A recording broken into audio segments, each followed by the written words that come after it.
I think I hit a skinwalker with my truck out near Skinwalker Ranch. I've been a truck driver for over a decade, and this encounter has by far been the strangest thing to happen to me on the job. This happened a couple of years ago near Route 40 as I was going through northeastern Utah. I had driven this route before without issue and expected this one to go just as smoothly. I was about 7 hours into my drive when I noticed I seemed to be having some issues with my brakes. I got off Route 40 at the next exit and pulled over to see what was going on. When I got out of the car, the hair on the back of my neck stood straight up and I got the distinct feeling that I was being watched. I don't typically get paranoid or easily scared, so I found it strange. I looked to see if someone was maybe out on one of the cattle ranches off the road, but I couldn't see anyone. I spent a few minutes checking the brakes, and when I was satisfied, I hopped back in the truck. I was preparing to get back on the road when I saw them. Two coyotes were watching me from the fields maybe 100 yards away. Something about them just seemed off to me. It was the legs. I'm not a coyote expert by any means, but they seemed much too long for their bodies, and they jutted out at angles that just seemed wrong. It was like they were walking on legs that were entirely too long and broken.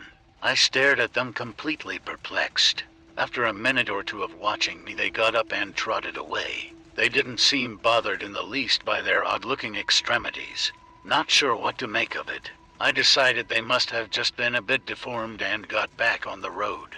It wasn't long before I felt the brake problem from earlier flare up again, and I knew at this point I needed a truck repair shop. The sun was going down, but I had heard of a good shop out near Gusher that I could make it to before it got dark. So I turned off Route 40 again and headed in that direction. I was maybe 10 to 15 minutes down this new road when I spotted something moving out of the corner of my eye. I slowed down a bit and looked over to see a pair of coyotes keeping pace with me. I started to panic when I noticed their legs, elongated and all bowed out just like the other ones. It couldn't have been the same ones, though I had gone way too far for them to be able to keep up. Either way, I was pretty creeped out.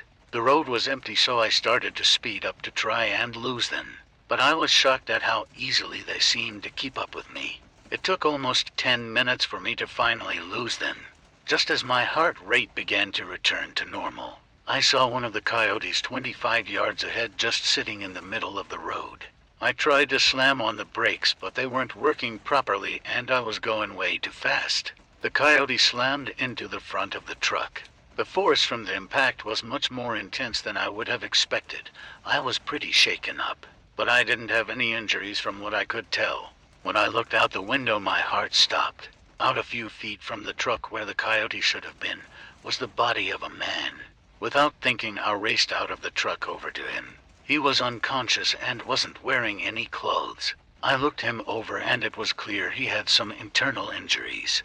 I pulled out my phone to call 911, but my calls weren't going through. Before I could decide on my next course of action, I heard a loud growl come from behind me. Without turning around to face it, I made a mad dash for the truck and scrambled in with the coyote right on my heels.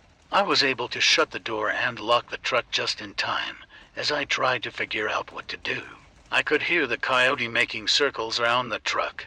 Eventually I decided I just had to leave the man there. I would drive further down the road and phone 911 the second I got a signal. As I drove away, I took one last look at the man and nearly had a heart attack. I watched in horror as he effortlessly stood up, brushed himself off, and walked off the side of the road and out of my sight. Sometime later, I was able to call 911 and recount my version of events to the police. I don't think they believed me, and honestly, I don't blame them.